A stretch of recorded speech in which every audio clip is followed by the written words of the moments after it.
commencer cette vidéo, je voulais vous prévenir qu'elle est sponsorisée par Keeply. Donc j'ai eu la chance de tester un de leurs produits récemment. Et plus tard dans la vidéo, je vous expliquerai un petit peu comment ça s'est passé, mes retours. Et globalement, je vous en dirai plus par rapport à la marque. Donc voilà, si ça vous intéresse, n'hésitez pas à regarder la vidéo, j'espère qu'elle vous plaira.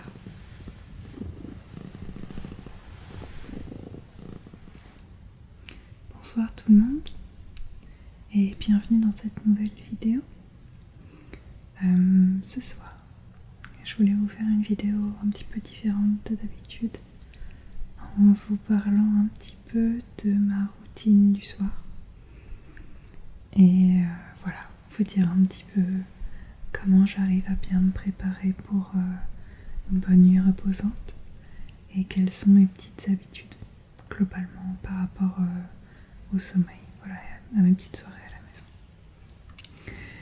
Donc, forcément, déjà, bon, il y a quasi tout le temps Maddy qui dort avec moi. Maddy, c'est mon chat. Et j'ai vraiment de la chance de l'avoir, elle est ultra câline.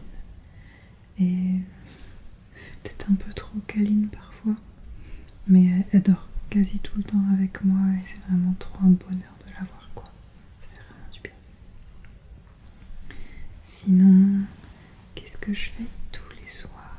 Bon, déjà, je vais vous donner une version réaliste de mes soirées, parce que je pourrais vous dire un petit peu une version idéalisée d'une soirée comme j'en fais pas souvent, où je fais du sport, ou je sais pas, je lis une bonne demi-heure un bouquin, mais dans les faits, c'est pas souvent ça. Dans les faits, j'ai pas une vie forcément ultra saine le soir.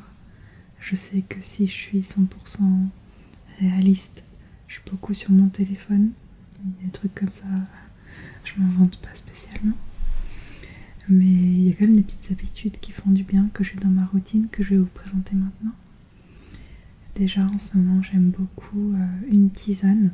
J'aime beaucoup une tisane spécifique que je me fais quasi tous les soirs. Et c'est assez drôle d'ailleurs, parce que cette tisane, je l'ai depuis un moment, vraiment peut-être deux ans, je dirais, un truc comme ça. Et en fait, j'ai commencé, je l'ai un peu redécouverte récemment. Et là, ça fait quelques semaines que je me la fais tous les soirs en fait, et je l'aime beaucoup. Donc son nom, c'est Rayon de Soleil, que je trouve presque drôle, vu que c'est vraiment le truc qui nous manque à l'heure actuelle. Si je vous lis un petit peu ce qui est écrit dessus, c'est écrit donc une infusion au nectar raffiné, réconfortante et apaisante, réchauffe comme le premier soleil qui joue à cache-cache entre les branches. Sa saveur douce, aux accents floraux, est une invitation au bonheur et à la détente.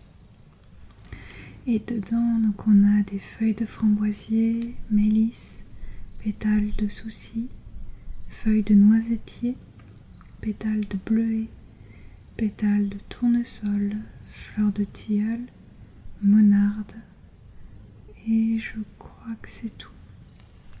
Je l'aime beaucoup. Je l'aime beaucoup, j'en bois tous les soirs. Et justement, j'ai ma tisane avec moi, donc je vais en boire un petit peu avant qu'elle ne devienne un peu trop froide. Et après, je vous ferai quelques triggers avec la boîte à tisane, parce que je trouve qu'il peut y avoir des petits crinkles sympas.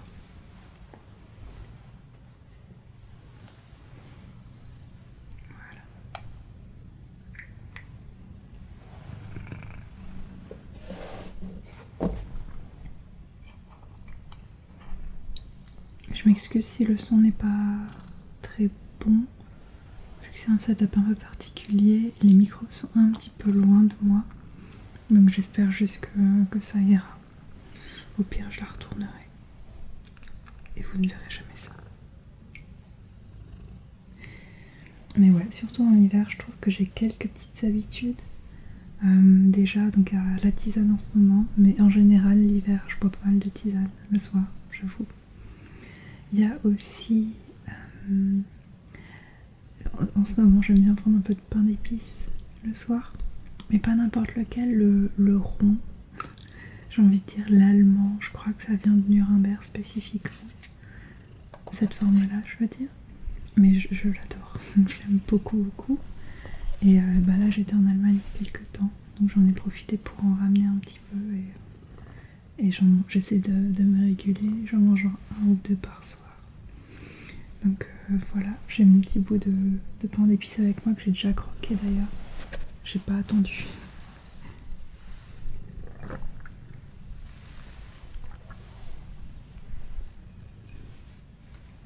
Ce que je fais aussi avant d'aller dormir le soir, c'est que je donne un peu de pâté à Maddy parce que je sais pas si ça la détend ou si ça la rend plus câline, mais quand je lui donne un peu de pâté avant d'aller dormir, elle, je sais pas, elle court moins partout et genre elle vient plus directement se poser sur moi parce qu'elle est plus satisfaite ou qu'elle a besoin de digérer, je sais pas trop. Mais en tout cas, c'est un peu le bon plan, je trouve, de donner un petit peu de nourriture au chat avant d'aller dormir. En tout cas, ça marche pour elle. Donc si ça vous va maintenant, je peux essayer de faire des triggers avec le sachet de thé, que je trouve très crinkly, qui a des bruits assez sympas. Et en plus, il y aura le ronron de Maddy en fond, qui est vraiment ce qui berce mes nuits, hein, très clairement.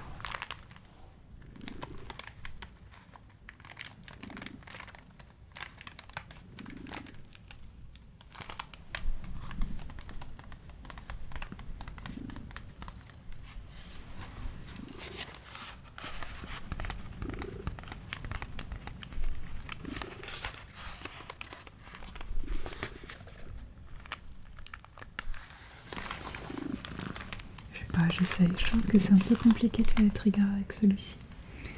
Donc peut-être que j'essaierai autre chose par la suite. Sinon, je réfléchis à une petite routine du soir. Donc on a dit que forcément il y a Maddy, donner à manger à Maddy, classique. Il y a la tisane que j'aime beaucoup, il y a le petit pain d'épices aussi que j'aime bien. Quoi d'autre? J'aime beaucoup me faire une bouillotte aussi en ce moment. Là je l'ai sous la couette avec moi et elle me tient bien au chaud. Enfin moi je sais que je suis assez frileuse on va dire et la bouillotte fait vraiment la différence quand je dors seule parce que ça me fait vraiment trop du bien de l'avoir. Donc voilà, c'est vraiment un petit truc que j'aime bien faire aussi. En plus elle est toute douce celle que j'ai.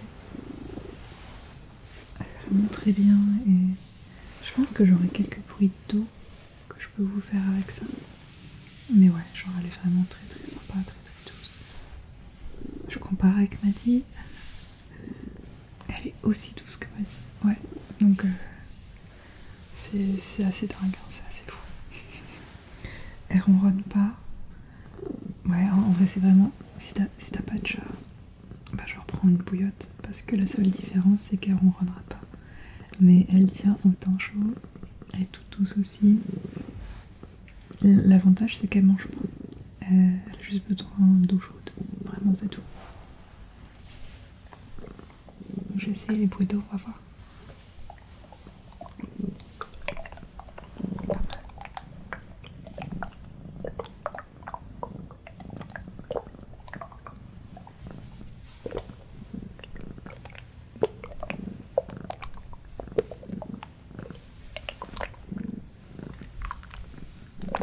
J'essaye. C'est un peu expérimental ce soir.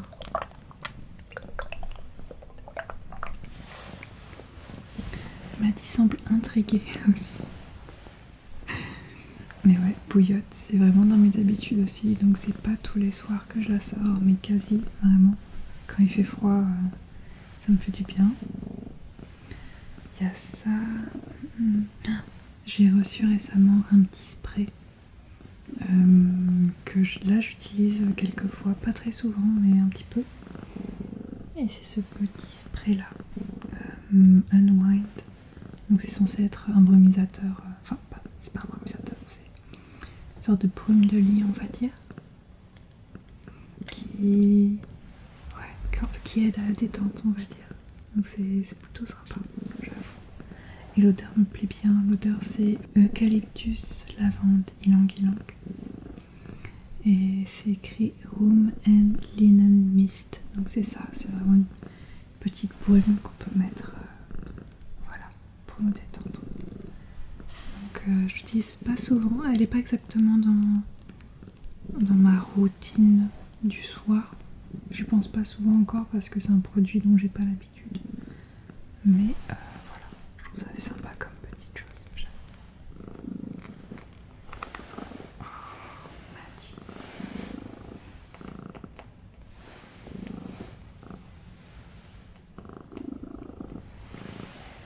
Je l'aime trop.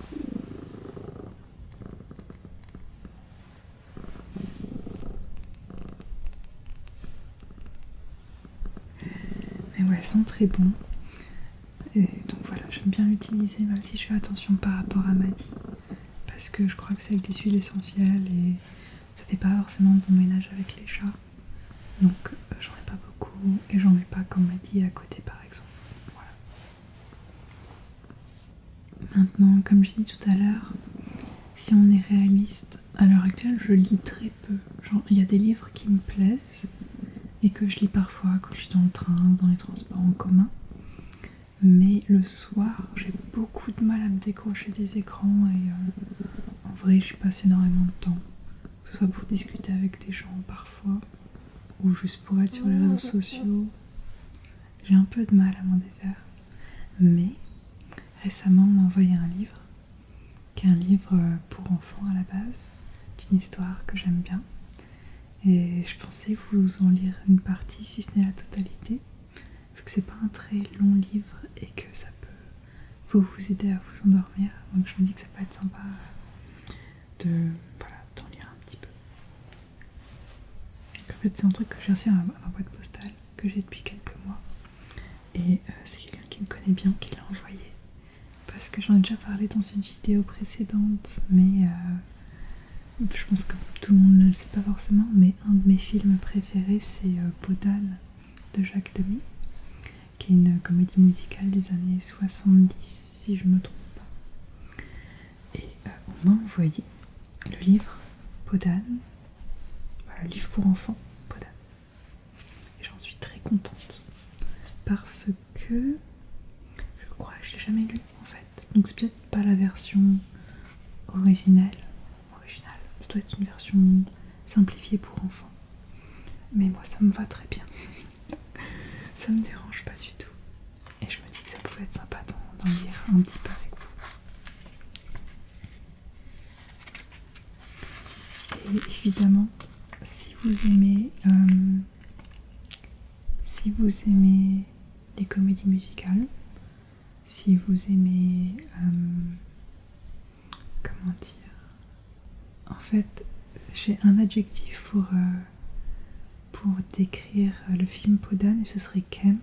Je sais pas si ça vous parle, mais en gros c'est une sorte d'extravagance, on va dire, dans les tenues énormément. Je trouve vraiment que c'est un film incroyablement iconique et unique et ultra inspirant. À chaque fois que je le vois, j'ai envie en fait d'en faire quelque chose. Je vois plein de références. Récemment, j'ai vu le film The Love Witch et pour moi, il y avait plein de références à Podane dedans. Pas que bien sûr, mais j'en ai vu. Et c'est un film que je trouve qui est énormément inspirant et on peut vraiment voir un peu son héritage dans beaucoup de films actuels. Donc voilà. J'adore. Bref, je vais vous lire un petit peu ça.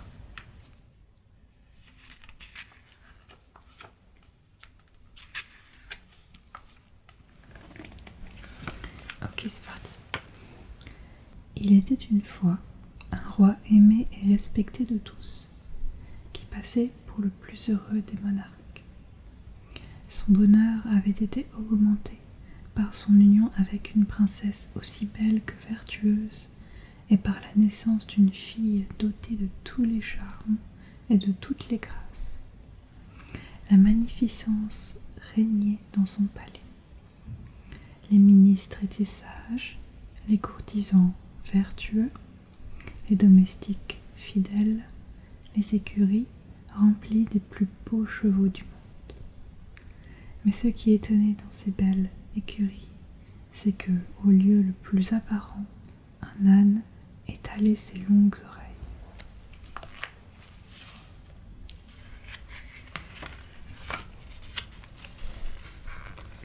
Ce n'était pas par fantaisie que le roi lui avait donné cette place distinguée. La litière de ce rare animal, au lieu d'être malpropre, était couverte tous les matins de louis d'or de toute espèce. Or, comme toujours, les biens sont mêlés de quelques maux. La reine fut tout à coup frappée d'une âpre maladie pour laquelle on ne put trouver aucun secours. La reine, sentant sa dernière heure approcher, fit promettre à son époux désolé que, s'il se remariait, ce serait avec une princesse plus belle qu'elle-même. Enfin, elle mourut. Jamais le mari ne fit tant de vacarme. Sangloter jour et nuit fut son unique occupation. Bientôt, les grands de l'État vinrent demander au roi de se remarier. Cette proposition lui fit répandre de nouvelles larmes. Il allégua le serment qu'il avait fait à la reine, défiant ses conseillers de trouver une princesse plus belle que feu sa femme. Mais le conseil traita de babiole une telle promesse et dit que, n'ayant point de prince de son nom, les peuples voisins pouvaient susciter des guerres qui ruineraient le royaume. Le roi, sensible à ces considérations, promit qu'il songerait à les contenter. Il chercha, parmi les princesses, celle qui pourrait lui convenir. Chaque jour, on lui apportait des portraits charmants, mais il ne se décidait point.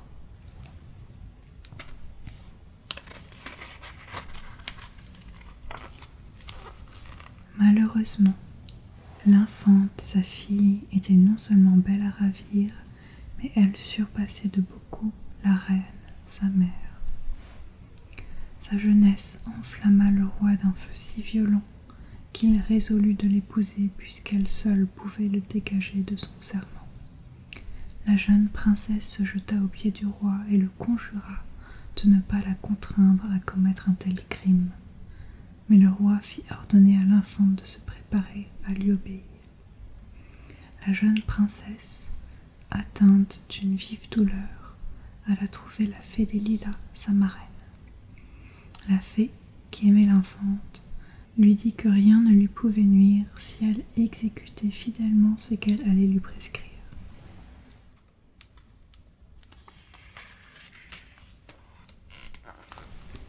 Ma chère enfant, lui dit-elle, dites à votre père qu'il vous faut une robe de la couleur du temps. Jamais il ne pourra y parvenir. La princesse remercia bien sa marraine et dès le lendemain matin, elle dit au roi son père que l'on ne tirerait rien d'elle avant qu'elle n'eût la robe couleur du temps. Le roi rassembla les plus fameux ouvriers et leur commanda cette robe. Dès le second jour, ils apportèrent la robe tant désirée. L'infante, au désespoir, eut de nouveau recours à sa marraine, qui lui dit de demander une robe de la couleur de la lune. Le roi fit appeler ses plus habiles ouvriers et leur commanda si expressément une robe couleur de la lune que, entre ordonner et la porter, il n'y eut pas 24 heures. La fée des lilas, qui savait tout, vint au secours de l'affligée princesse et lui dit « Ou je me trompe fort, ou je crois que, si vous demandez une robe couleur du soleil, nous viendrons à bout de dégoûter le roi. » L'infante demanda la robe, et le roi donna sans regret tous les diamants de sa couronne pour aider à ce superbe ouvrage, avec ordre de rendre cette robe égale au soleil.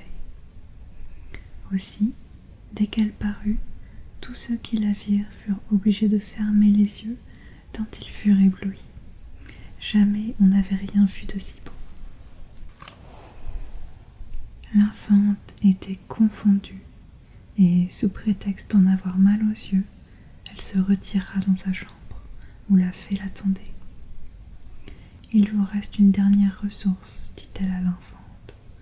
Exigez la peau de cet âne qui fournit à toutes ses dépenses avec tant de profusion.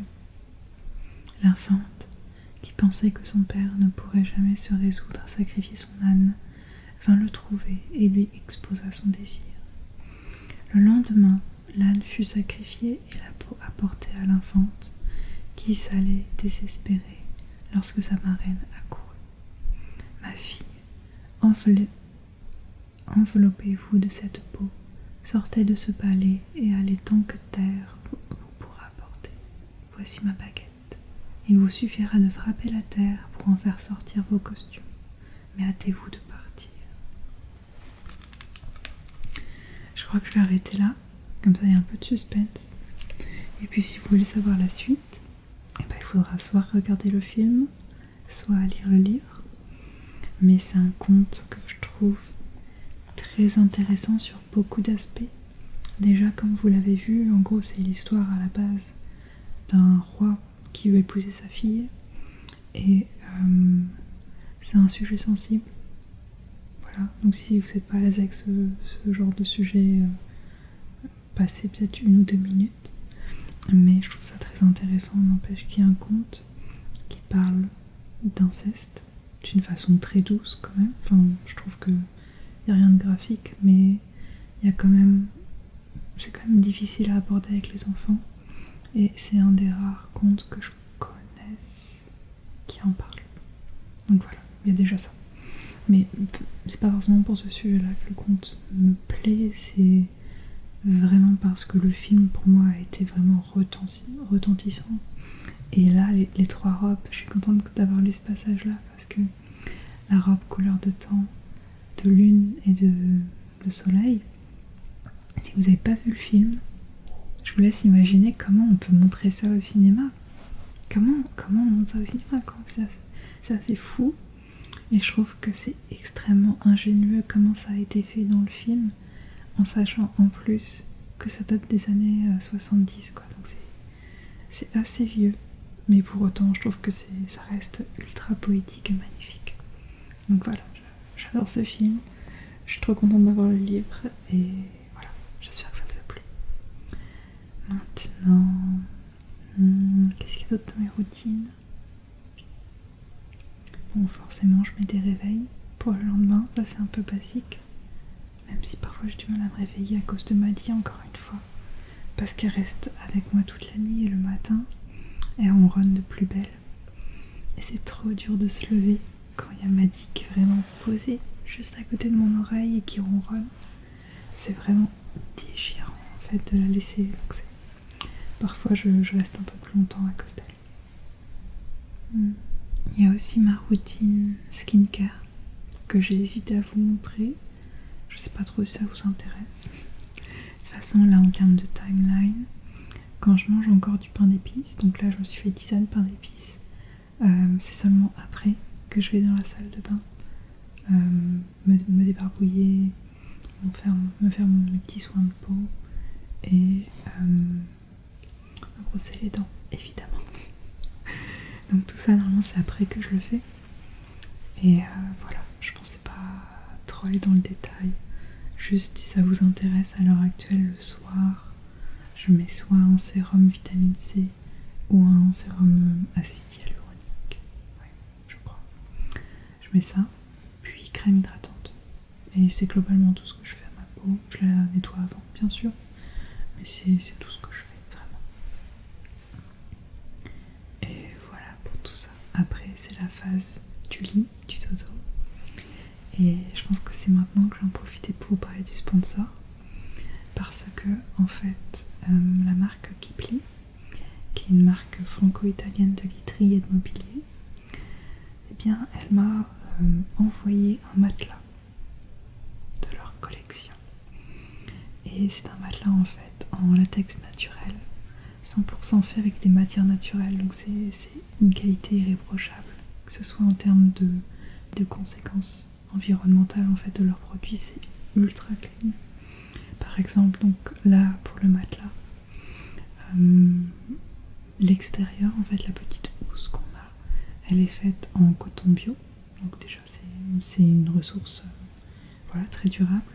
Et même le matelas en lui-même, en fait, la plupart des matelas qu'on achète, c'est avec du plastique dedans, polyuréthane par exemple, ou ce genre de choses, polyester. Et là en fait c'est avec du latex naturel. Et ça en fait, je sais pas si c'est très connu, mais il y a des arbres de caoutchouc, qui en fait quand tu les saignes, quand tu les coupes un peu, et bien il y a du caoutchouc qui en sort, enfin une matière première qui va servir à faire le latex. Et donc ce matelas, il est fait à partir de ça. Donc ça veut dire qu'il est fait à partir de matières renouvelables, et ça veut dire aussi qu'il est biodégradable. Bah, écologiquement, c'est quand même vraiment idéal, parce que même si un matelas on le garde des années, ça reste un produit qu'on va acheter à un moment, et savoir au moins qu'il va pas impacter négativement l'environnement derrière, c'est super. Donc tout ça, c'est un peu le sérieux, quoi, le côté écologique de la marque. Mais il y a aussi le fait qu'il est hyper confortable. Il est vraiment... en fait, il y a plusieurs trucs qui m'ont surpris avec le matelas. Déjà, donc il y a deux faces. Il y a une face plutôt souple et une face plutôt ferme. Donc il y a vraiment le choix suivant les préférences de chacun. Et ce qui m'a vraiment surpris quand j'ai reçu le matelas, c'était l'odeur. Parce que les anciens matelas que j'ai eus, quand ils étaient neufs, t'avais un petit peu une odeur de plastique résiduelle en fait. Mais là, ça sentait le sucré. Genre je saurais pas expliquer l'odeur, mais l'odeur était ultra douce et trop agréable. Et je me dis que c'est probablement par rapport aux matériaux utilisés et au fait vraiment qu'il n'y ait pas de matière synthétique utilisée, quoi, et toxique. Et ça fait trop du bien. Vraiment, je m'attendais pas à aimer l'odeur du matelas, mais on en est là. Et voilà, donc ça, le truc aussi qui m'a surpris, mais plus dans le mauvais sens, enfin, je m'y attendais un peu, c'est que le matelas est quand même assez lourd, parce que en termes de densité, je suppose que le latex naturel doit être plus compact ou plus dense et plus lourd en fait au gramme cube qu'un autre matelas. Donc voilà, il y a juste ça, faut bien être préparé pour le bouger, limite être à deux idéalement. Mais vraiment, globalement depuis que je l'ai, je suis trop bien. Ça me fait beaucoup de bien, sans rentrer trop dans les détails. Genre, il y a quelques mois, j'avais encore pas mal au dos régulièrement. Et là récemment, j'ai changé mon vélo, j'ai changé mon matelas maintenant, et genre j'ai plus de problème de dos. Donc vraiment, je suis trop heureuse avec, je suis super bien. Et voilà, je peux vraiment que recommander cette marque si vous avez envie de changer votre matelas. Et allez au moins faire un tour sur le site, allez voir les options qu'ils ont. D'autant plus si l'écologie c'est quelque chose qui vous parle. Je vous conseille vraiment de sauter le pas et de passer au matelas naturel. À ce propos, si vous décidez d'en acheter un, j'ai un code en description qui vous permet d'avoir 2 oreillers gratuits pour un matelas 2 places achetées. Donc c'est pas mal. Je crois que c'est tout pour la partie sponsor de cette vidéo. Pour revenir rapidement sur la routine du soir, je pense que je vous ai tout dit. Vraiment les basiques en ce moment, c'est la bouillotte parce qu'il fait froid, tisane, pain d'épices, la brume quand j'y pense, c'est pas tout le temps, et voilà, un petit peu de lecture, mais généralement c'est plus sur mon téléphone que je lis, si on est réaliste. Et voilà, je vais pas vous donner d'horaire parce que vraiment je m'en vanterai pas. Je me couche un peu tard en ce moment, j'essaie un peu de réguler ça, mais c'est pas évident. Et voilà, pour moi la base de la routine, c'est un peu de temps avec mon chat. Même si je travaille déjà à la maison, donc je passe déjà énormément de temps à la maison avec elle. Mais le soir, c'est vraiment le moment câlin, quoi. Et donc pour avoir le moment câlin, je donne un peu de nourriture, comme ça elle est plus apaisée aussi. Et elle saute moins partout, quoi. Elle est trop fatiguée pour ronronner, vous vous rendez compte? Je crois que c'est tout pour moi. Je vais pas tarder à déranger Maddy et aller me brosser les dents et aller me débarbouiller. Mais j'espère que la vidéo vous aura plu. Et peut-être que ça vous aura inspiré à mettre en place une routine, même si moi je sais que c'est un truc qui se fait spontanément, genre j'arrive pas à m'imposer une nouvelle routine, peut-être que vous êtes comme moi, mais voilà, c'est des petites choses qui me font du bien à l'heure actuelle, et en cette période un peu compliquée, sur plein d'aspects, ça fait du bien d'avoir des petites choses qui font plaisir aussi, donc voilà, c'est mes petites habitudes. Donc si vous avez envie de me partager votre routine, ou si vous avez des commentaires à me faire, n'hésitez pas à les laisser sous la vidéo. J'espère qu'elle vous a plu, et puis je vous revois très bientôt. Bonne soirée.